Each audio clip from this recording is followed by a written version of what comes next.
Palakpakan natin ang Diyos. Yung palakpak po na buhay. Sabay sigaw. Welcome, Holy Spirit. Take over in my heart. Sa ngalan ng Ama, at ng Anak, at ng Espiritu Santo. Amen. Diyos na makapangyarihan, kami po'y nagpapasalamat sa biyaya ng kaligtasan. At Diyos, dalangin po namin na Ikaw ay kumilos sa amin ng may kalakasan. Pagpalain mo po kami, O Diyos, na may magagawa sa aming buhay. Sa ngalan ni Jesus, ang lahat ay magsabi ng Amen. In the name of the Father, Son, Holy Spirit, Amen and Amen. Biblical views, mga kapatid, about management stress. Alam ko po marami pong workers na stress. Yan, mamaya natin malalaman ano ba ang ibig sabihin ng stress. At ano ang ibig sabihin ng distress. At ano naman ang ibig sabihin ng mistress. Ha? May mga mistress ba rito? At iba naman yung ibig sabihin ng chismis. Okay, sabi po ng Matthew chapter 6, verses 24 to the following verses. Walang aliping makapaglilingkod sa dalawang Panginoon. Walang umamen. Ulitin ko. Walang aliping makapaglilingkod sa dalawang Panginoon. Sapagkat kapuputan niya ang isa at iibigin ang ikalawa. Paglilingkuran ng tapat ang isa at hahamakin ang ikalawa. Hindi ninyo maaaring paglingkuran ang pariho, ang Diyos at ang kayamanan. Kaya sinasabi ko sa inyo, huwag kayong mabalisa tungkol sa inyong kakainin at sa inyong iinumin upang kayo'y mabuhay o kaya'y tungkol sa susuotin ng inyong katawan. Hindi ba't ang buhay ay higit na mahalaga kaysa pagkain at ang katawan kaysa damit? Masdan ninyo ang mga ibon. Hindi sila nagtatanim ni umaani man o kaya'y nagtitipon sa kamalig, ngunit pinakakain sila ng inyong Ama na nasa langit.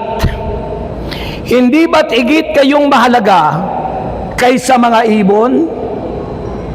Walang sumagot. Hindi ba't higit kayong mahalaga kaysa mga ibon?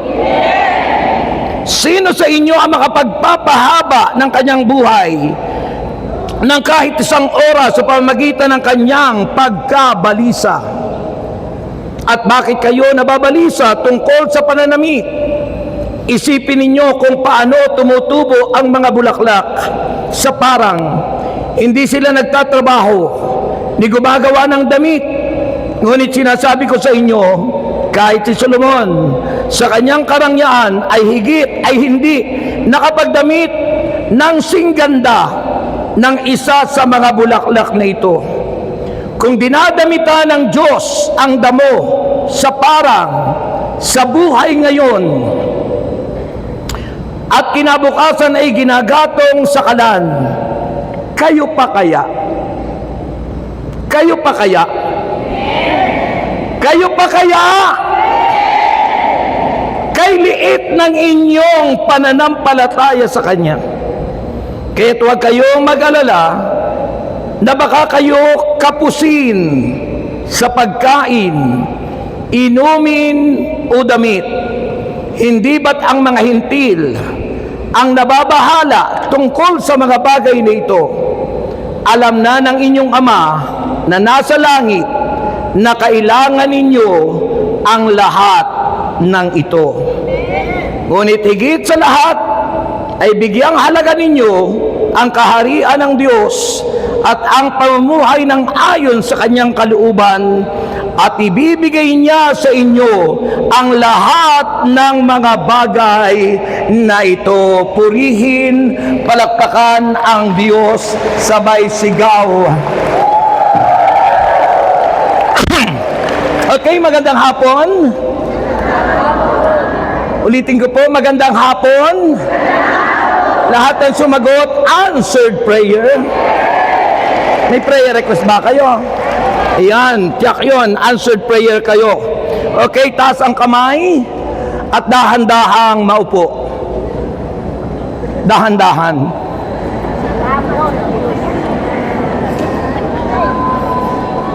Okay, dito na po ang tingin. Kinukongratulate ko po kayong lahat sapagkat kayo po ay kaisa, kabahagi sa ministeryo ng Diyos. Wala akong kausap. Sabi ko po, kinukongratulate ko kayong lahat sapagkat kayo'y kabahagi at kaisa sa ministeryo ng Panginoon. Di ba kayo nagagalak na kayo'y kaisa sa ministeryo ng Diyos? Nagagalak? Sinong nagagalak? Yan. So, our topic ngayon is the biblical, sabihin nyo, biblical insight in stress management. Madalas ito'y narinig natin yung stress management sa mga secular o sa mga businesses na madalas pinag-iisipan ng maraming nasa sanlibutan. Kasi pag mga businessmen, yan ang pinag-uusapan. Kasi nakafocus sila sa income. Amen. Sa kita. Kita sa mag-aapon. Dahil maliit ang mata, maliit kita. Maliit mata. Pag stress na, lumiliit yung mata, maliit kita. Maliit kita. Kapag po nang lalaki ang mata, malaki ang... Lagana. Pag walang kasuutan, lahat kita. No. Pag maliit ang mata, walang kita.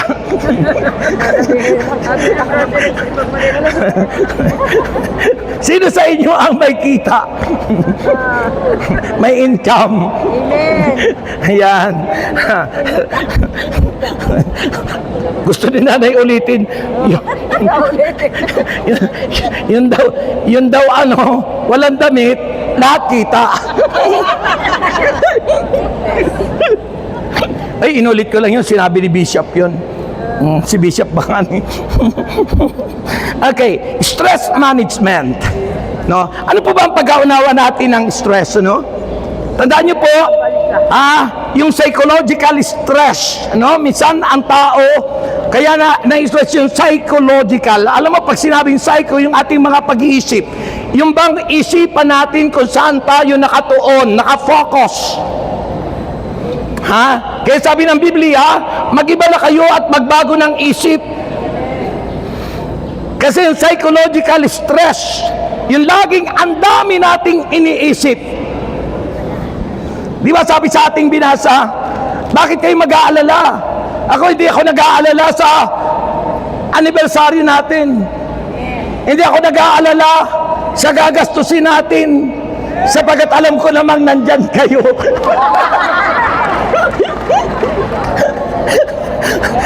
Di ba? Sama-sama. Bakit kayo niya mag-aalala? Bakit kayo mag-iisip? Bakit kayo mababalisa? Masdan nyo niya mga ibon, hindi naman yung nag-ahasik, hindi naman yung nagtatanim, kumakain, araw-araw nabubusog, araw-araw kumakain, na hindi naman nag-aalala kung saan sila kukuha ng kakanin. Kaya nai-stress ang tao o na psychological stress. Sabi po ng psychological stress, ito'y isang feelings. It is a feeling of emotional strain and pressure. Kapag tayo napipressure, napipressure ka ng asawa mo, Utos dito, utos doon.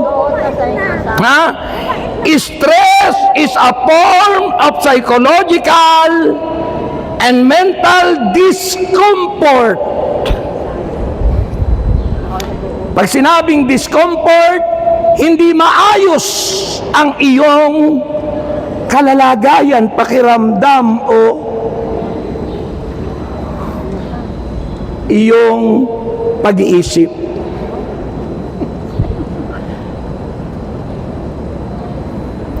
Mental discomfort. Ang daming mong iniisip. Ha? Small amount of stress, maliit daw man ito, may be beneficial. Maaaring mapakinabangan as it can improve athletic performance, motivation and reaction to environment. Kaya mahalaga yung walking, mahalaga yung exercise, athletic, mahalaga na may ginagawang hindi puro tulog na lang ng tulog, cellphone ng cellphone, nakatunganga, wala namang ginagawa. At yun ang madalas na nangyayari sa atin bilang tao. Ha? Hindi natin alam, lingid sa kalaman natin, it affects our health. Naapektuhan ng ating mga kalusugan, naapektuhan ang ating pagkatao.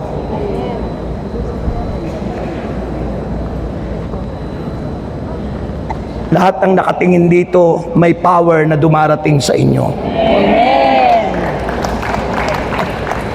Lahat ng pumalakpak may power na dumating sa kanila. Sabihin nyo, stress. So sabi ng Bible, stress is a natural human response, tugon ng tao to perceive. Pag sinabing perceive, yung maramdaman mo. To perceive challenges. Alam mo, bawat araw, challenge para sa atin. Bawat pangyayari, magandang challenge sa buhay natin. Bawat pangyayari. Ha? Lalo na ngayong pong Lenten season. Minsan ang gugulo natin, minsan hindi ba tayo manahimik? So important to be quiet. Sabi nga, in the midst of silence, God speaks. Sa kalagitnaan ng katahimikan ng buhay, ang Diyos ay nagsasalita. Eh kapag ang tao stress na stress, puro salita. Kapag ang tao stress na stress, puro ngawa. Kasi nga, yung kanilang iniisip, yung kanilang problematic, asthmatic dahil walang atik. Stress. Meron bang taong stress pero tahimik? Yung mga taong stress, masalita, madada, nakikipag-away pa nga. Kaya nagkakaroon ng road rage na tinatawag, ano yung nagsusuntukan sa kalsada, nagbabarilan. It because of stress. Yun ang nagiging problema sa tao because they were in a wrong focus. Focus sa mind, focus sa eyes, focus sa what they are doing. So anong ginagawa nila araw-araw, mali ang tuon o focus. Kaya nai-stress. Kaya namumuti ang buhok. Amen. So, stress is a natural human response to perceive challenges or demands involving physical, sa ating physical na ano pang katawan natin, mental, pag-iisip, mental reaction. Ano yung reaction mo kapag narinig mo yung ganyan sa iyong isipan? Nagre-react ka na ng negatibo sa halip na positibo.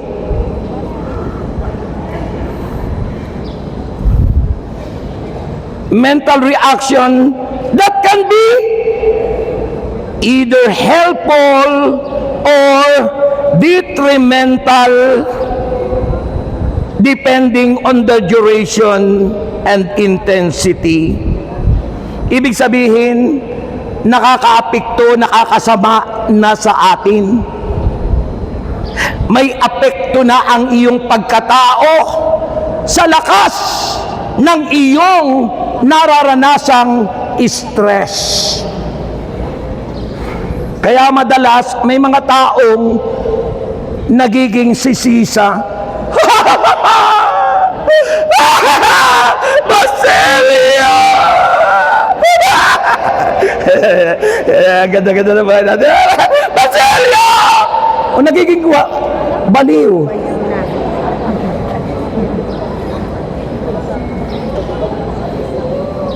Pero isang taong nagsabi sa akin, naku, baka mamaya makita mo na lang ako nagtatawa. It because of the stress. Kaya wag kayong magtuon doon sa mga problema. Pag doon tayo nakafocus sa problema natin, baka mausisa maging ikaw ay sisisa na. At hinahanap mo na si Basilio. Ha? Ayun po ang sinasabi ng ating pinag-uusapan. Tandaan nyo po, pag sinabing stress, yung mga taong problematic, P-A-W, problematic, asthmatic, walang atik, no money. And it happened. Nangyayari sa atin, sa buhay natin. Ay lalo na kung sanay kang marami kang pera. Ay lalo na kung nasanay ka dahil ang asawa mo ay nasa abroad. Ay lalo na dahil ang ikaw ay nasanay na marami kang income. Kaya ang nangyayari, naapektuhan pati yung paglilingkod, naapektuhan pati yung pagdalo sa gawain. Hindi na dumadalo dahil ang pinagmulan is stress. Kaya lahat na lang, pati na sa stress na yun, ayaw na rin mag-share ng mga bagay-bagay na kailangan doon sa kanilang paglilingkod sa gawain. It because they are in wrong focus. Maling tuon ng isip, ng kalooban, dahil nakatuon ay sa problema, sa halip nakatuon sa magbibigay ng solusyon sa problema, si Jesus na ating Panginoon.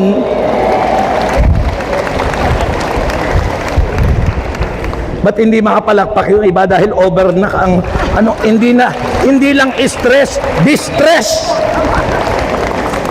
Pag sinabing distress, extreme, sobra. Hindi lang stress. Pag distress ka, extreme na yung nangyayari sa iyo. Grabe na. Sobra na. Tama na. Tumigil na. Hindi na makayanan. Kaya nangyayari, hahalakha ka na lang sa isang sulok at kukuha ka minsan ng bulaklak. Sasabihin mo, pera, walang pera. Pera. Yun po ang nangyayari, mga kapatid. Now, biblical insight or stress management. Inano ko po ang patungkol sa Biblia kasi we are in spiritual ministry. Sabi po, the Bible, ang Biblia, while not explicitly addressing stress, offers, nag-o-offer sa atin, timeless. Pag sinabing timeless,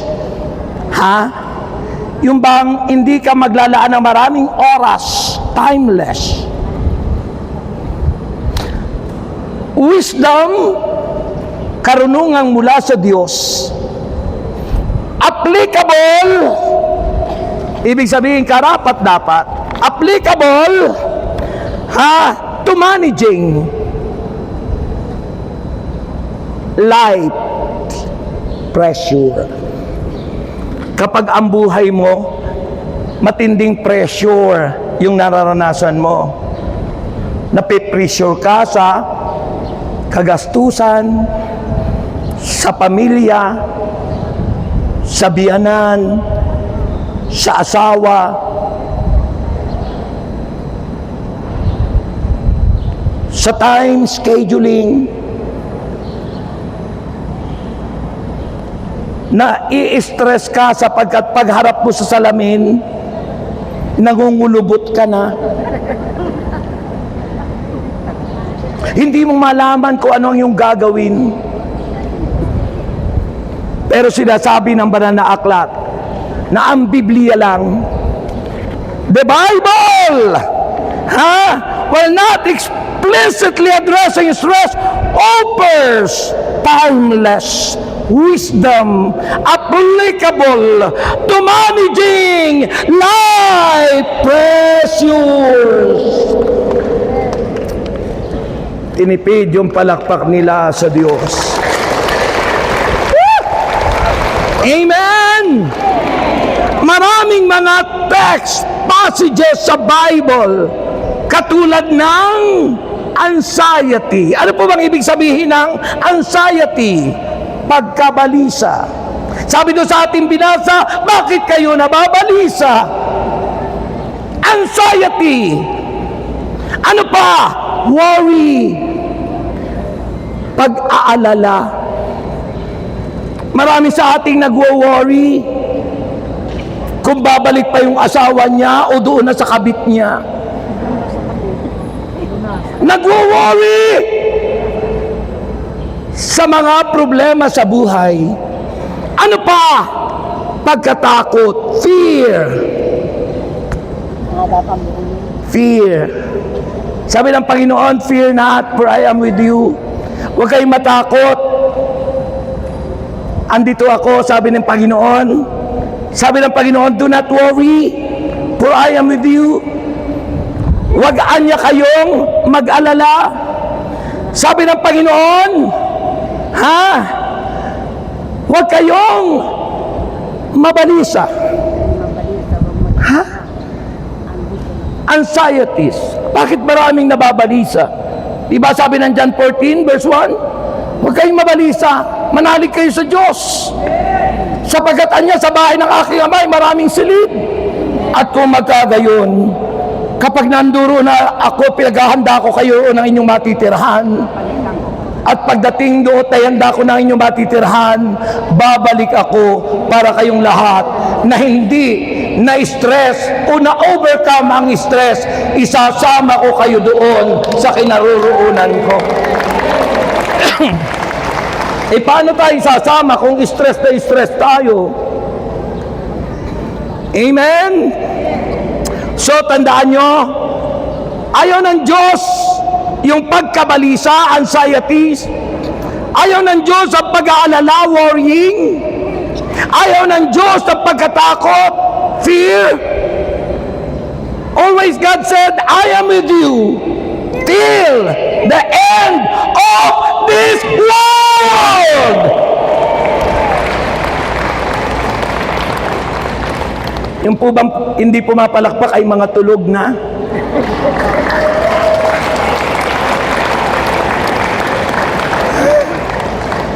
Tandaan niyo po yung tatlong yon. Tatlong P, pagkabalisa, pag-aalala, pagkatakot. Sa English, anxiety, worry, and fear. Yan ang pinagmumulan ng stress. Yan ang pinagmumulan ng stress and most distress. Distress, extreme stress. Offering guidance on coping with challenging situation. Tandaan nyo, maunawaan po natin ito. Understanding stress from a biblical perspective. Maunawaan natin ito, stress na ito, in a biblical perspective. Yung pananaw natin na ayon sa Biblia. Una, biblically, ayon sa salita ng Diyos, ayon sa Biblia, stress can be seen as any situation, testing. Ano po bang ibig sabihin ng testing? Sinusubok. Testing, faith, patience, or endurance. Kapag dumarating yung mga bagay na yon, isipin mo, sinusubok ako sa bagay na ito. Pagsubok sa pananampalataya, pagsubok sa katyagaan, patience, pagsubok sa endurance, lakas. May lakas ka ba? Na sinasabi ng Panginoon, God is my strength. Dapat tayo, kahit anong mangyari, dumating man ang mga pagsubok sa buhay, kalakasan natin ay si Yahweh El Shaddai. God is my strength. Diba? Inaawit natin yun eh. God is my strength in my life. God is my strength. Hindi sensitive yung mga choir, ano? Dapat sensitive sila sa ano, no? Diba? Sabi, yun.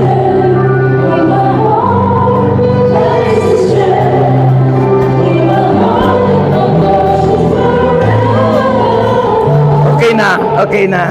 Yun lang naman yun. This is part of my message. Di ba? No? So yun po yun, mga kapatid. Understanding stress from biblical perspective. Biblically, stress can be seen as any situation in testing, faith, patience, and endurance. Ayaw ng Diyos na tayo po'y susuko. Ayaw ng Diyos na tayo po ay magiging talunan. Yung ba problematika, asthmatic at nasa gawain ka ay parang lupaypay ka. Na hindi mo maipalakpak yung kamay mo sapagkat antok ka na. Purihin ang Panginoon. hindi mo maipalakpak na malakas yung kamay mo sapagkat antok ka na. Di ba? Mga kapatid, yun po ang dapat natin tandaan. Ha? Tandaan po natin yon. Ano pa sabi ng Bible? Mga kapatid, kay Kristo, si Kristo ang ating always great model. Ang ating modelo, si Kristo. Hindi po artista. May mga Kristiyano na, pero ang iniidolo, artista. Ginagaya yung artista. Sa halip na gayahin natin si Jesus. Ha? Kaya pag ginaya mo ang artista, maarte ka rin. Kapag ginaya mo yung artista, lahat ng ginagawa niya, ginagawa mo na rin. Baka mausisa, magkahiwalay na rin kayo at papalit-palit ka rin ang asawa. Kasi ganoon ang karamihan. Karamihan, di ko sinabing lahat. Karamihan sa mga artista.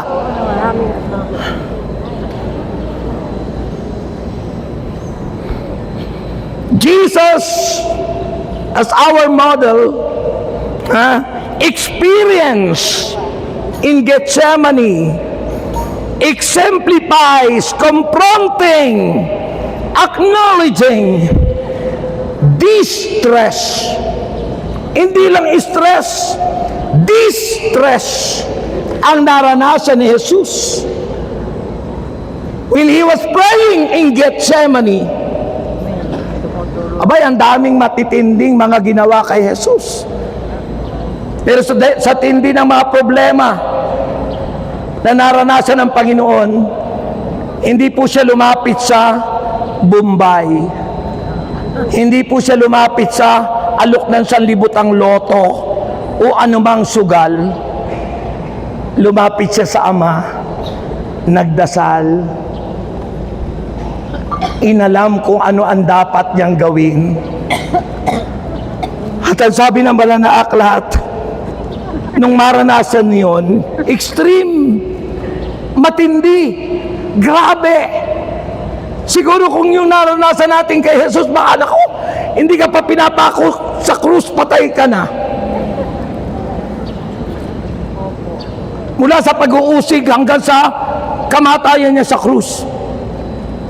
Sibatin, duraan, usigin, i-reject ng kanyang mga kaibigan at mga kababayan. Hindi lang stress, distress. Extreme ang nararanasan niya. Pero hindi po nawala ng pag-asa. Mayroon siyang inaasahan, ang Amang nagsugo sa kanya.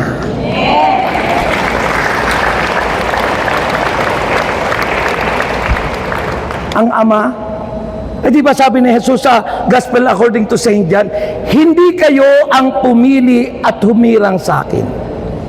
Ako ang pumili at humirang sa inyo upang kayo ay humayo at mamunga at manatili ang bunga sa inyo. Sa gayon, ano man ang niyang hilingin nyo sa akin, pangalan, ay pagkakaloob ko sa inyo. Kung si Kristo, ang Diyos, ang tumawag at tumirang sa atin, when we are experiencing distress o anumang problema ang nagaganap sa ating buhay, tumawag ka sa tumawag sa iyo kay Yahweh El Shaddai na nagbibigay sa iyo ng lakas at patnubay. Hindi ka niya iiwan. Hindi ka niya pababayaan. It's a promise of the Lord. I will never leave you nor forsaken you. Whatever happened to you, every trials, every moment happening in you, I will never leave you. Just call my name and I will be there. Diba sabi ni Jesus, just call my name. Hindi alam nung choir. Ma?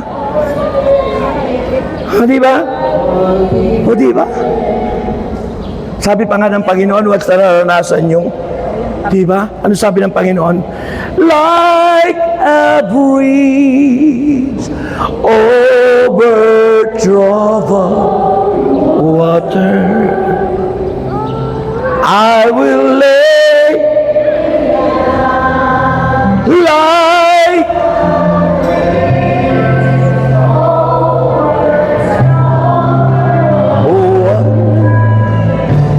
I will lay. Ano bang mensahe na ipinararating ng Panginoon? Sabi, like a bridge over trouble. Bridge, connect. Mahalaga yung connectivity. Ano ba ang dapat mag-connect sa atin to solve our problems? Connection with God the Father. Kailangan si Jesus, ang Diyos na tumawag sa atin, we are always connected with God! Woo! Ay kung problematic ka na, asthmatic ka nga, wala ka na, hindi ka patatawag sa Diyos, ano naman yan? Ha? Alam mo na nga, may problema ka na. Gagawan mo pa lalong problema. Diba? Hindi naman pwedeng masolve ng problema sa pamagitan ng paggawa ng mali o kasalanan. May mga taong pag namroblema sa mag-asawa, meron akong kakilalang ganun. Nagkaroon ng problema silang mag-asawa, pagkatapos yun, hindi niya matanggap. Ginantihan niya yung asawa niya, pumatol kay ganito, kay ganyan. Gantihan ba? Work of the devil. Alam mo nang naglilingkod ka na. Alam mo nang nandiyan ka na sa Panginoon.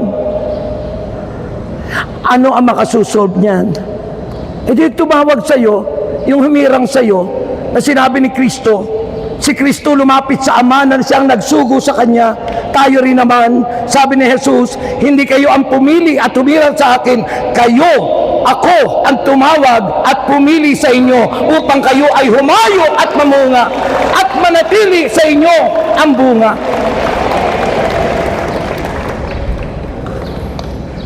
Kapag may problema, anong sabi ng Diyos? Sabi ng Bible, what are the biblical strategies for stress management? Ano po ang ating naisip? Sinabi ko kanina, no? Sabi doon sa awit, ano? Just call my name and I'll be there. Come on, choir. Just call my name.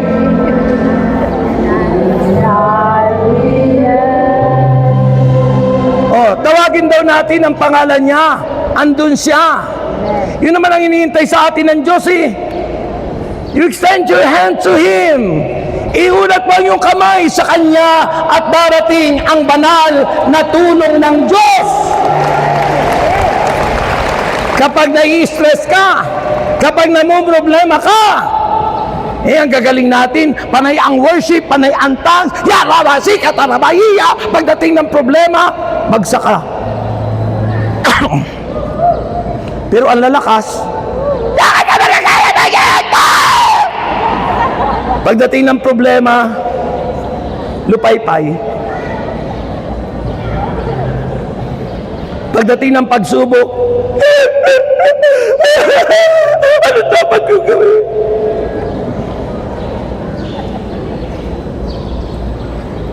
So, unang-una sabi ng Bible, what are the biblical strategies? First, prayer and supplication. Prayer connects with God. Kaya mahalaga ang pagdarasal. Kung hindi ka nagdadasal, hindi ka konektado sa Diyos. The importance of prayer, it is a communication with God. At kapag nakikipag-usap ka sa Diyos, tutugunin ka, kakausapin ka ng Diyos. Kung hindi ka nakikipag-usap, kakausapin ka ba ng Diyos? Hindi. Magpaparamdam siya sa iyo, pero baliwala naman sa iyo kasi hindi ka sensitive. Manhid tayo kahit na nagpaparamdam ang Diyos. Para kang sinaksakan ng anesthesia na kahit nagpaparamdam na ang Panginoon, baliwala. Kaya nga inaalaw minsan yung trials, yung testing na yun, test of faith, test of patience, and test of your, ano pa yung sabi kanina? Endurance. Pero minsan ipinararanas na sa atin ng Diyos, baliwala pa rin. Ano nasa isip natin? Mare, ano tumama? Yung pa rin ang nasa isip natin. Nais ng Panginoon, talikdan mo na yun. Nasa isip pa na, mare, ano ba tumama kahapon?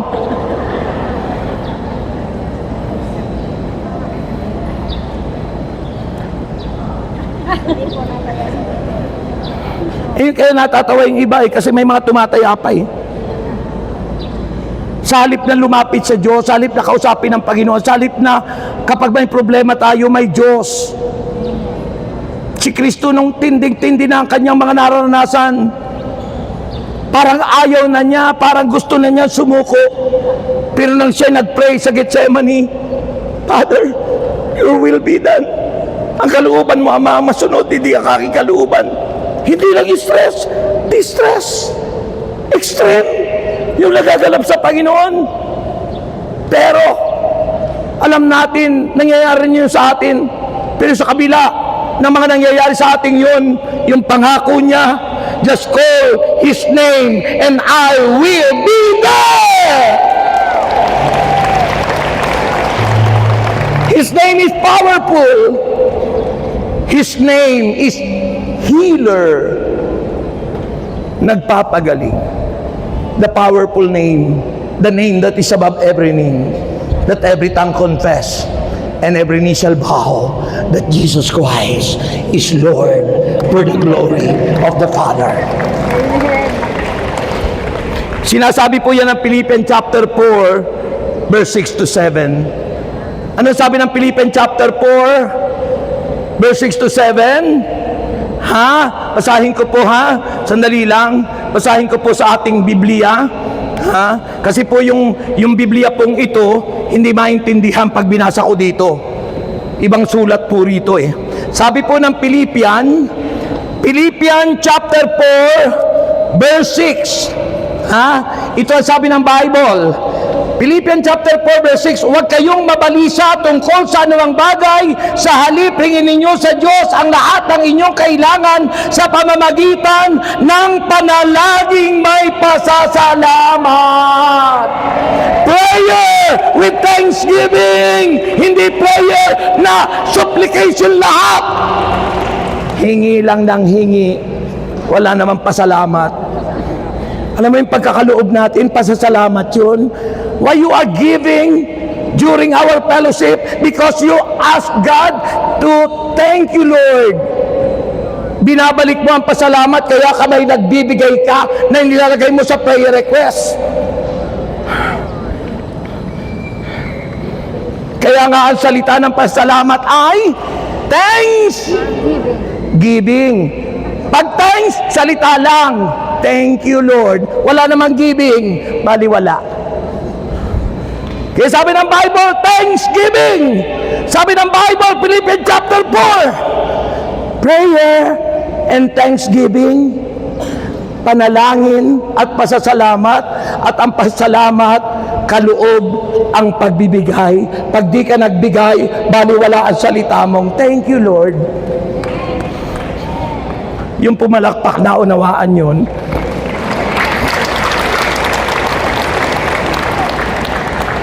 Tinuturuan tayo ng Diyos na huwag maging tikom ang palad. Kasi pag natuto tayo magbigay, sasagana ang buhay natin. Kapag tayo natutong magkaloob sa Diyos, makikita mo, sabi ng pangako ng Diyos, kung di ko buksan ang durungawan ng langit, ibuhos sa inyo ang masaganang pagpapala. Hindi ko na ipahintulot sa inyo ang mga salot sa inyong ubasan at kayo'y mananatiling masagana magpakailanman. Ikaw pa rin, Jesus.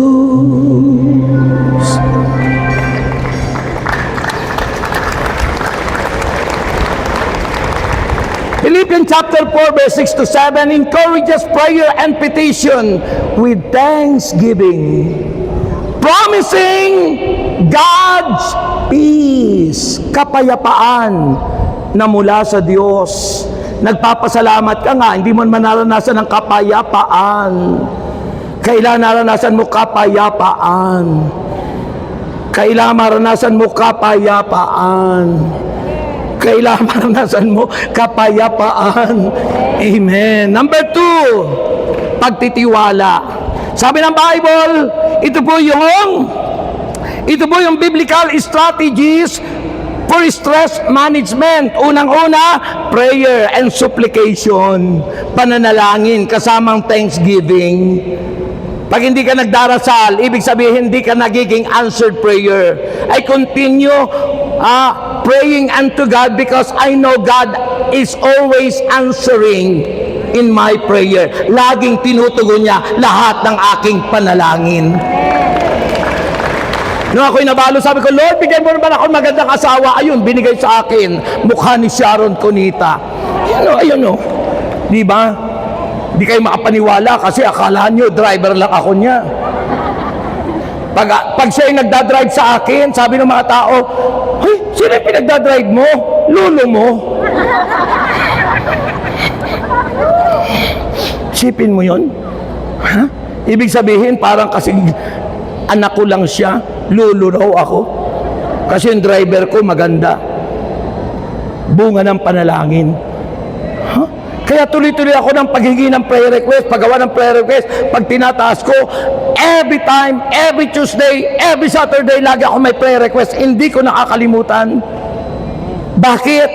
The reason is, lahat ng hinihingi ko sa Lord, hindi ako binibigo. Yung hindi pumapalakpak yan, siguro laging bigo. Yung lahat ng laging i-answer prayer, lagi pumalakpak ng malakas. So pagtitiwala, kaya ako laging gumagawa, may tiwala ako sa Kanya. Trusting in God's sovereignty, yung pagka-Diyos, na kayang gawin ng Diyos ang lahat ng bagay. That in Him nothing is impossible. Na kung ako'y problematic, asthmatic at walang atik, magagawa ng Diyos na ako ay pasaganahin, magagawa ng Diyos na ako'y pagalingin, magagawa ng Diyos ang lahat ng bagay. Sabi ng Proverbs 3 verse 5 to 6. Proverbs chapter 3 verse 5 to 6. It advises trusting in the Lord, pagtitiwala sa Diyos, submitting to His plan, and alleviating uncertainty, para gumaan ang ating problema at pasanin sa buhay, para gumaan at para sa ganon ay tayo'y magtagumpay. Magtiwala ka kay Yahweh El Shaddai, sa nag-iisang Diyos. Amen! Amen! Tinan mo po yung balo sa Sarepta. Yung tumulong kay Elijah. Nang si Elijah ay nagtatago sa kuweba sapagkat tinutugis na mga kalaban ng mga propeta ni Baal. Ano nangyari? Walang makain. Ay ang tinapay nung arena, kakamurit na lang, kakainin na lang nila mag-ina, at pag yun ay nawala pa, mamamatay na sila. Pero nagtiwala siya sa lingkod ng Diyos kay Elijah. Sabi kasi ni Elijah, basta ipagluto mo ako. Ipagluto mo ako. Sabi kay Elijah, ito na lang ang aming kakanin. Ibibigay pa namin sa iyo. At ipapakain namin sa iyo. Mamamatay na kami mag-ina mamaya. Wala na kaming pagkain. Pero nagtiwala sa Diyos. Ipinagluto si Elijah, pinakain ang lingkod ng Diyos. Salamat sa nagpakain sa atin. At alam nyo, nung matapos kumain si Elijah, nung bumalik yung balo, namangha siya. Ang lalagyan niya, umaapaw ang langis at arena sa kanilang kusina. Umaapaw. Sino gustong umapaw? Ang biyaya sa kanila. Huwag niyong titipirin ang pagsuporta sa May 1. Tulad ng sinabi kanina ng Diyos, alam ko, instrumento lang ako, lakihan niyo na. Di ko sinasabi kung magkano, dahil hindi namin dapat sabihin yan. Basta kung anong bukal sa puso nyo, lakihan nyo na. At siya, tulad ng babaeng balo, nagtiwala sa Diyos, umapaw, sumagana, pinagpala ang buhay ng mag-ina. Ako na-challenge ako noon, nung panahon nyo, 1986, bukas po kaarawan ko. That's my birthday sa aking rebirth. April 10, 1986, na ako'y unang tawagin ng Diyos. Pang 39th year sa paglilingkod sa ministeryong ito. April 10, 1986. At nung ako'y ba-challenge dito, alam mo, squatter lang ako noon, abang-aba, walang-wala, isang kahig, isang tuka, pangit, mahina, walang alam, lahat na lang, wala. Pero nang maglingkod sa Panginoon, tulad sinabi ng banal na aklat, ang nagpapakababa, itataas ng Panginoon. Kung hindi ako naglingkod, di nyo ako makikilala. Kasi kamukha ko ni Palito nun. Sabi ng mga kapatid ko at mga kamag-anak ko, isang bulati na lang ang pipirma dyan, patay na si Brother X, patay na si Rudy o si Udi. Di pa Rex ang pangalan ko nun. Sabi ko nito mga panahong ito, buti na lang hindi pumirma yung isang bulati. Sabi ko baka hindi pa uso noon ang bawat perma may bayad, kaya hindi pumirma. Eh kung pumirma yung bulati, di patay na ako. Salamat, di pumirma. Nakilala ko kayong mga lingkod ni Yahweh El Shaddai. Amen. Trust in the Lord always. Magtiwala kayong lagi sa Panginoon. Ano man pagsubok na dumating sa inyong buhay, manalig kayo't magtiwala, sasamahan, gagabayan, aalalayan, papatubayan tayo ng Diyos. Amen. Number 3, rest and Sabbath. Pagpapahinga. Stress ka na nga, hindi ka nagpapahinga. Trabaho ng trabaho. Ayun nga ang sasakyan, nagpapahinga. Yun nga ang makina, nagpapahinga. Yun nga ang lamok, tumitigil, hindi nangangagat paggabi. Kasi nakakulambo ka. Kailangan ng rest. Pahinga. Sabi po, sometimes we neglected, nababaliwala natin. Di ba sabi ng Exodus chapter 20 verse 8 to 11? 6 na araw tayong gagawa. Ang ika-7 araw, ipagpahinga mo naman. Hindi puro trabaho, trabaho, trabaho. Kaya ka lalong nai-stress, kaya ka lalong nagkakasakit. Ano sabi ng Mateo 11:28? Come to me, all of you are heavily laden and burdened, I will give you rest. Lumapitan niya kayo sa akin, kayong lahat na nangapapagal, kayong lahat na nangabibigatan ng inyong mga pasaanin, kayong lahat na mga distress. Bibigyan ko kayo ng kapahingahan. I will give you R-E-S-T, hindi po R-E-X. Sabi ng isang sister, Brother Rex, sabi mo, I will give you Rex. Pangalan ko po yun, hindi po Rex. Rest. Kapahingahan. May asawa na ako. Huwag ka nang umibig pa sa akin. May asawa na ako. Huwag ka na maging stalker ko. Ayan yung asawa ko. Ipagpapalit ko pa ba yan sa iba? Iisa lang yan sa puso ko. Iisa lang yan. Yan ang lagi sinasabi, mahal kita, basta't mahal kita. Inisip nila ay hindi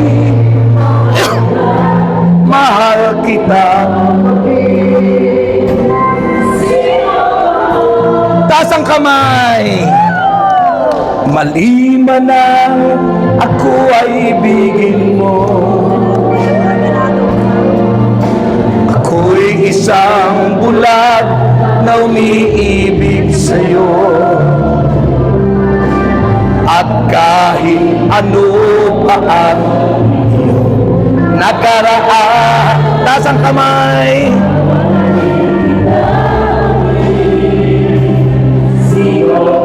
Sabay-sabay. Mahal kita, basta't mahal kita. Inisip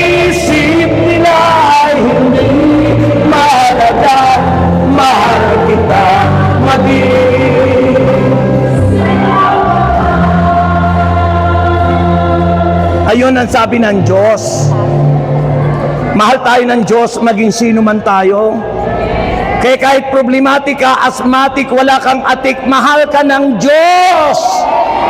Ano ang sabi ng Panginoon? Magpahinga ka naman. Kausapin mo ako sa oras ng iyong kapahingaan. Tayo nagpapahinga nga, hindi mo naman, hinihiwalay mo naman ang Diyos. Pag sinabing rest, Sabbath, that is your fellowship with Him. That is fellowship with the Lord. Meditating His Word. Tulad na ginagawa ni Jesus, umaakyat, pumupunta sa bundok, naghahanap ng isang tahimik na lugar. At dooy nakikipag-usap sa Panginoon. Rest. Amen. And number 4, tandaan niyo po, rest emphasizes the importance of rest for spiritual and physical well-being. Hindi lang puro spiritual, kapag spiritual rest and then physical rest, kailangan i-enjoy mo naman yung life. Hindi ngayong Holy Week, after ng Holy Week, saka kayo mag-beach. After Holy Week, saka kayo magpunta sa resort. After Holy Week, saka kayo pumunta doon sa mga enjoyment of life. Hindi yung araw ng Kwaresma, nandun kayo nagsuswimming, malunod pa kayo dyan. Unahin nyo ang Diyos. Number 4, community support. Para hindi ka ma-stress, maging kaisa ka sa community tulad nito.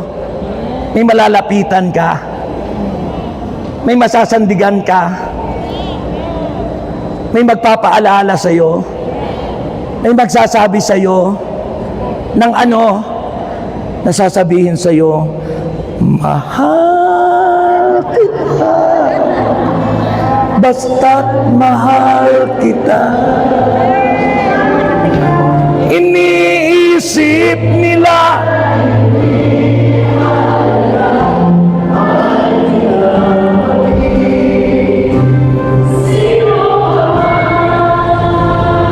ayun, kaya kailangan ano tayo yung magtulungan sa pasanin.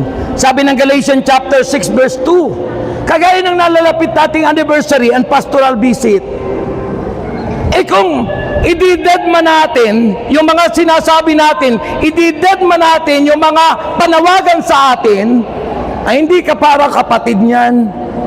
Wala kang pakialam. Wala ka man lang kabahagi. Dapat hindi ganun. We are one in this community. Kaya dapat hindi tayo bulag, hindi tayo bingi. Sensitive tayo sa tinig at gabay ng Espiritu Santo. Amen! Kaya yung support highlights carrying each other burdens through supportive faith in community like social services. Tulad ng ginawa natin nung pumutok yung bulkan, may mga tinulungan tayo. Nakapagpatayo tayo ng 2 bahay para tirahan ng mga natabunan ng abo. Nag-share-share tayong lahat ng mga damit, mga groceries at kung ano-ano pa. Because we are one in the community. Amen? Yun po mga kapatid. And finally, hindi na tayo kakanta ng finally ha. Number 5, meditating on scriptures. Pag ako'y may problema, binubuksan ko yung Biblia. Kasi alam ko po, ang salita ng Diyos ay tinig niya. Kaya pag may problema ako, binubuksan ko yung Biblia. At nangungusap naman siya. Diba sabi ng Joshua chapter 1 verse 8, huwag mo kaliligtaang basahin ng aklat na yun. Dilidilihin mo yun araw at gabi. Araw at gabi.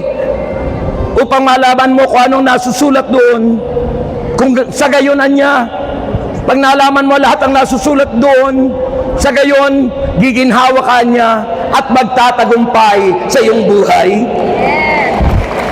Amen? Kaya yun po ang nais ng Diyos sa atin. So, alam niyo na kung paano masusolve ang inyong stress. Una, panalangin. Pangalawa, trusting God. Sovereignty, yung pagka-Diyos ng Diyos. Pagtiwalaan mo sa Diyos. Pangatlo, rest and Sabbath, yung papapahinga natin. And number 4, community, yung support ng komunidad, ng ministeryo. And finally, yung meditating on Scripture. Kailangan. Sabi ng Psalm 46 verse 1, it's offer comfort and perspective. Emphasizes God as refuge and strength. Because God, sabi ng Biblia, siya ang ating tanggulan. Doon tayo dapat sumandig. Hindi po sa loto, hindi po sa sugal, hindi po sa alok ng mundo. Ang ating sandigan ay si Jesus. Tayo kayong lahat dahan-dahan, taas ang kamay, sabihin mo sa Panginoon, Lord, created me a clean heart, O God.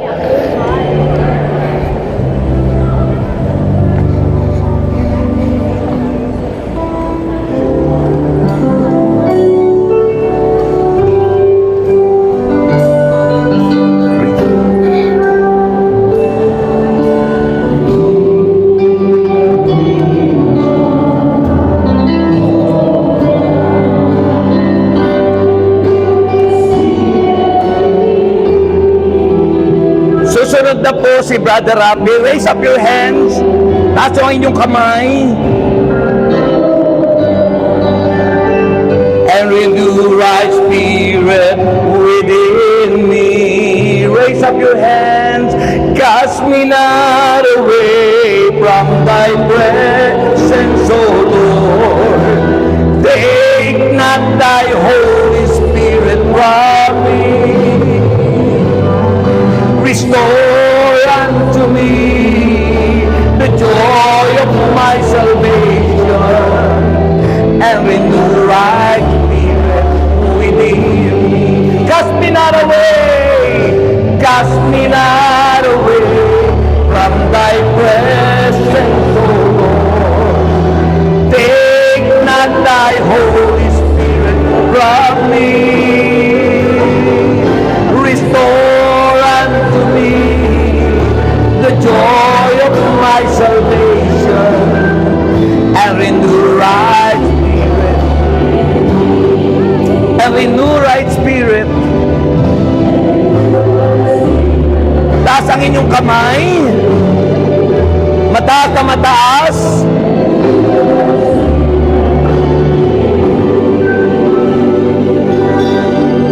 And I would like to present to you the servant of God na ginagamit ng Panginoon, my friends at kaibigan at minamahal ng Diyos.